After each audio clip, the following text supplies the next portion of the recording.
हिंदी के इस महत्वपूर्ण सेशन में आज हम बेसिक कॉन्सेप्ट सीखेंगे। अक्सर परीक्षा में वही प्रश्न गलत होते हैं जो दिखने में बहुत आसान होते हैं। तो चलिए आज इन्हीं महत्वपूर्ण प्रश्नों पर चर्चा करेंगे।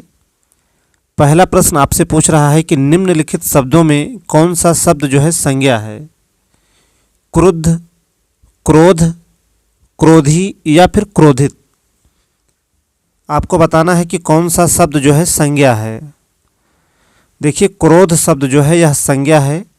सही उत्तर हो जाएगा option number B.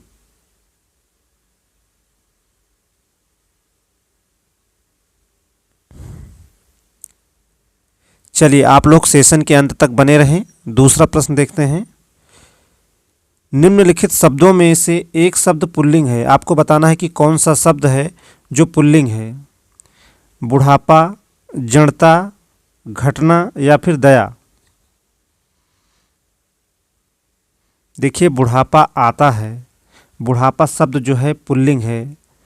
Option A सही होगा यहाँ पर।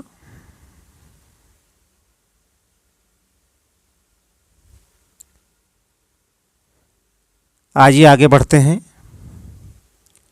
हे प्रभु मेरी इच्छा पूर्ण करो, इस वाक्य में कौन सा कारक है? चलिए आपको बताना है कि कौन सा कारक है इस वाक्य में। ऑप्शन ए में दिया है अधिकरण कारक, बी में दिया है संबंध कारक, सी में दिया है संबोधन कारक और डी में दिया है अपादान कारक।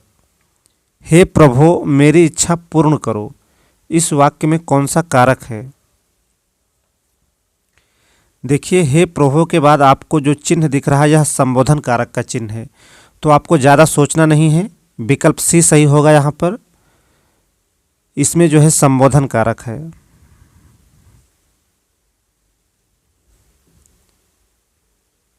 चलिए अगले प्रश्न की तरफ चलते हैं। हिंदी भाषा का जन्म हुआ है अपभ्रंश से, लौकिक संस्कृत से, पाली प्राकृत से या फिर वैदिक संस्कृत से। देखिए, प्रश्न सभी आसान ही लिए गए हैं, लेकिन ऐसे प्रश्न जो है परीक्षा के समय काफ़ी कन्फ्यूजन उत्पन्न करते हैं। तो बिल्कुल देखिए, आज बेसिक कॉन्सेप्ट को आप लोग सीख लीजिए। हिंदी भाषा का जन्म हुआ है अपभ्रंश से, लौकिक संस्कृत से, पाली प्राकृत से या फिर वैदिक संस्कृत से। देखिए, हिंदी भाषा का जन्म हुआ है अपभ्रंश से। सही उत्तर हो जाएगा ऑप्शन नंबर ए।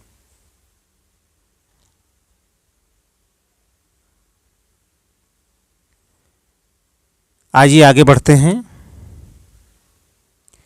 निम्नलिखित में से कौन सी बोली अथवा भाषा हिंदी के अंतर्गत नहीं आती? ऑप्शन ए में दिया है कन्नौजी, बी में दिया है बांगरू, सी में दिया है अवधी और डी में दिया है तेलुगु।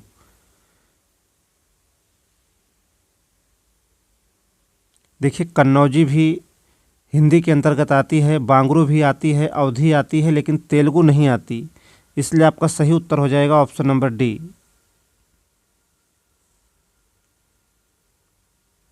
चलिए अगले प्रश्न की तरफ चलते हैं। भाषा की सबसे छोटी इकाई है? शब्द, व्यंजन, स्वर या फिर वर्ण। चलिए, भाषा की सबसे छोटी इकाई है वर्ण। सही उत्तर हो जाएगा ऑप्शन नंबर डी।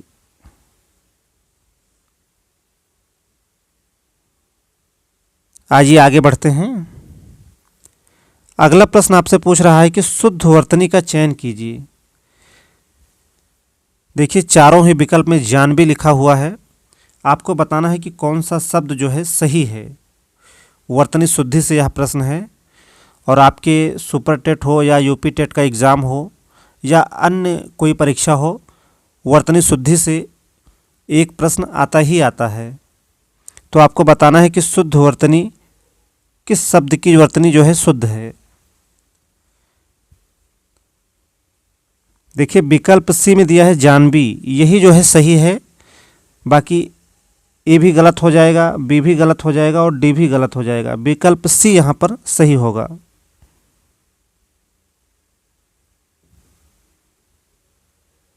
चलिए अगला प्रश्न देखते हैं। दो वर्णों के मेल से होने वाले विकार को कहते हैं संधि, समास, उपसर्ग या फिर प्रत्यय। देखिए, दो वर्णों के मेल से जो विकार उत्पन्न होता है उन्हें जो है संधि कहा जाता है। सही उत्तर होगा ऑप्शन नंबर ए।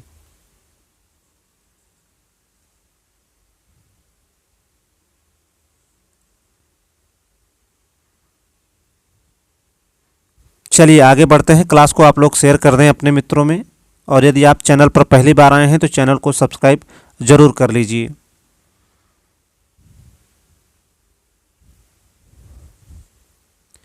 अगला प्रश्न आपसे पूछ रहा है कि संधि के कितने प्रकार होते हैं।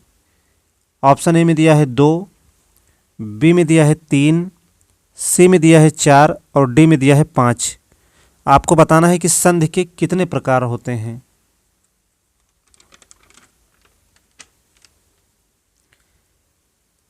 देखिए, संधि के 3 प्रकार होते हैं: स्वर संधि, व्यंजन संधि और विसर्ग संधि। इसलिए आपका यहाँ सही उत्तर हो जाएगा ऑप्शन नंबर बी।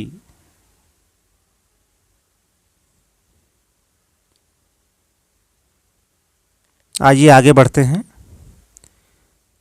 प्रश्न नंबर 10, उपसर्ग का प्रयोग होता है शब्द के आदि में, बी में दिया है शब्द के मध्य में, सी में दिया है शब्द के अंत में और डी में दिया है इनमें से कोई नहीं।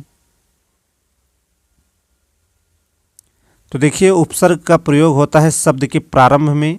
सही उत्तर हो जाएगा ऑप्शन नंबर ए।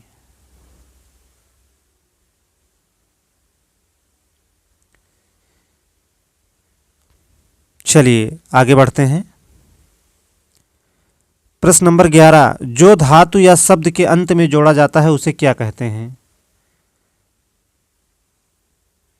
देखिए, बिल्कुल बेसिक प्रश्नों को आज हम देख रहे हैं, क्योंकि ऐसे ही प्रश्न जो है परीक्षा के समय आते हैं और बहुत सारे कन्फ्यूज़न आपके मन में उत्पन्न होते हैं। तो देखिए, आज के बाद से आपका सारा कन्फ्यूज़न जो है दूर हो जाएगा। जो धातु या शब्द के अंत में जोड़ा जाता है उसे क्या कहते हैं। समास, अव्यय, उपसर्ग या फिर प्रत्यय। देखिए, जो धातु या शब्द के अंत में जोड़ा जाता है उन्हें प्रत्यय कहा जाता है। देखिए, उपसर्ग जो है धातु या शब्द के प्रारंभ में लगता है, जबकि उपसर्ग जो है प्रारंभ में और प्रत्यय जो है बाद में लगता है। इसलिए आपका सही उत्तर होगा यहाँ पर ऑप्शन नंबर डी।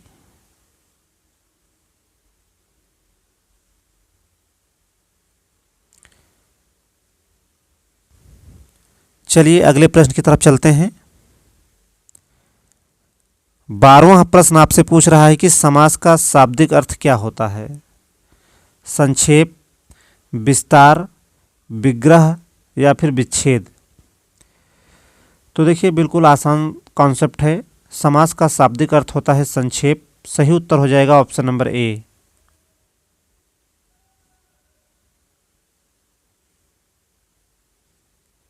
चलिए प्रश्न नंबर 13, दो या दो से अधिक शब्दों से मिलकर बने हुए नए सार्थक शब्द को क्या कहते हैं।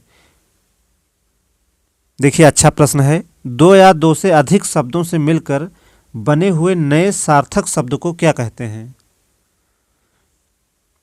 संधि, बी में दिया है समास, सी विकल्प में दिया है अव्यय और डी में दिया है छंद। देखिए, दो या दो से अधिक शब्दों से मिलकर बने हुए नए सार्थक शब्द को जो है समास कहा जाता है। इसलिए आपका यहाँ सही उत्तर होगा ऑप्शन नंबर बी।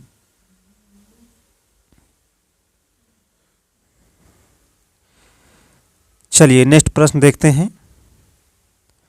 संस्कृत के ऐसे शब्द जिसे हम ज्यों का त्यों प्रयोग में लाते हैं कहलाते हैं तत्सम, तद्भव, देशज या फिर विदेशज। देखिए, संस्कृत के ऐसे शब्द जिसे हम ज्यों का त्यों प्रयोग में लाते हैं उन्हें तत्सम शब्द कहते हैं। सही उत्तर होगा ऑप्शन नंबर ए।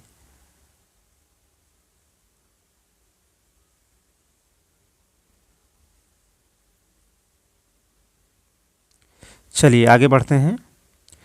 प्रश्न नंबर 15, निम्नलिखित में रूढ़ शब्द कौन सा है।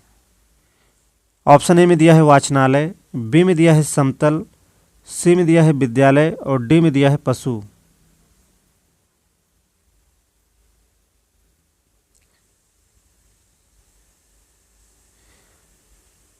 देखिए रूढ़ शब्द वे होते हैं जिनका हम खंड नहीं कर सकते, इसलिए यहाँ सही उत्तर हो जाएगा ऑप्शन नंबर डी, पशु जो है रूढ़ शब्द है।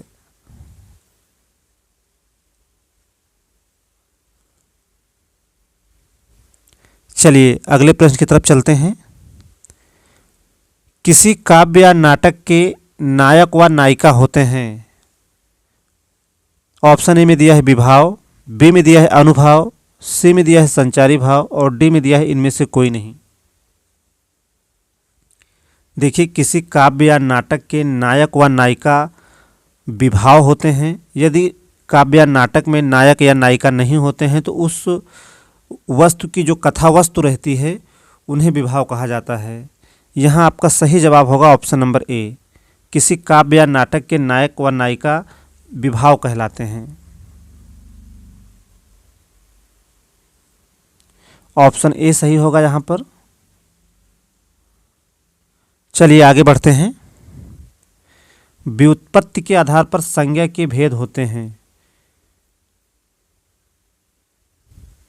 देखिए यहाँ से दो प्रश्न पूछता है, व्युत्पत्ति के आधार पर संज्ञा के कितने भेद होते हैं और अर्थ की दृष्टि से संज्ञा के कितने भेद होते हैं।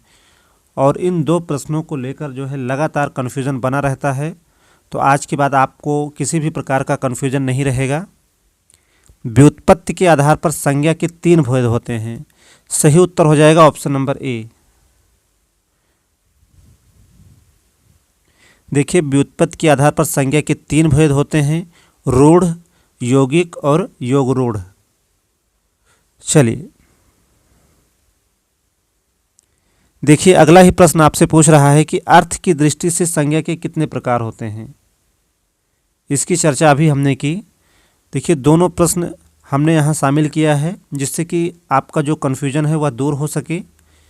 तो अभी आपने देखा कि व्युत्पत्ति के आधार पर संज्ञा के तीन भेद होते हैं, रूढ़, यौगिक और योग रूढ़। अब आपसे पूछ रहा है कि अर्थ की दृष्टि से संज्ञा कितने प्रकार की होती है। ऑप्शन ए में दिया है 5, बी में दिया है 3, सी में दिया है 4 और डी में दिया है 6। देखिए अर्थ की दृष्टि से संज्ञा जो है 5 प्रकार की होती है। सही उत्तर हो जाएगा ऑप्शन नंबर ए।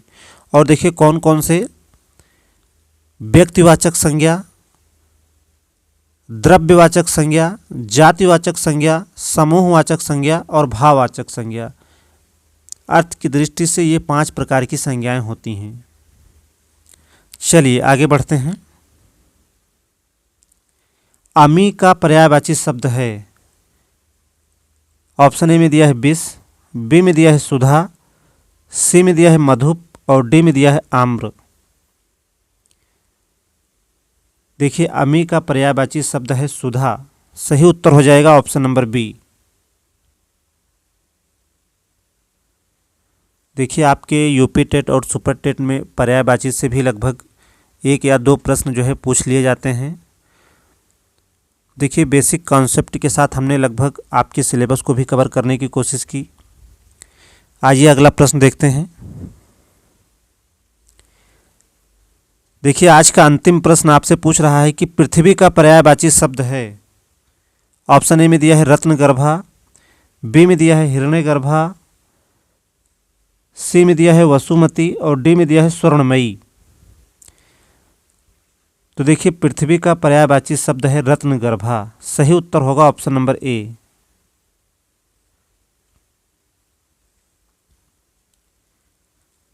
देखिए आपने 20 महत्वपूर्ण प्रश्नों को देखा। सेशन कैसा रहा कमेंट में ज़रूर बताएं। यदि आपका भी कोई प्रश्न या कोई सुझाव है तो आप हमें कमेंट के माध्यम से भेज सकते हैं। आज का सेशन यहीं तक। क्लास में लगातार बने रहने के लिए आप सबका बहुत बहुत धन्यवाद।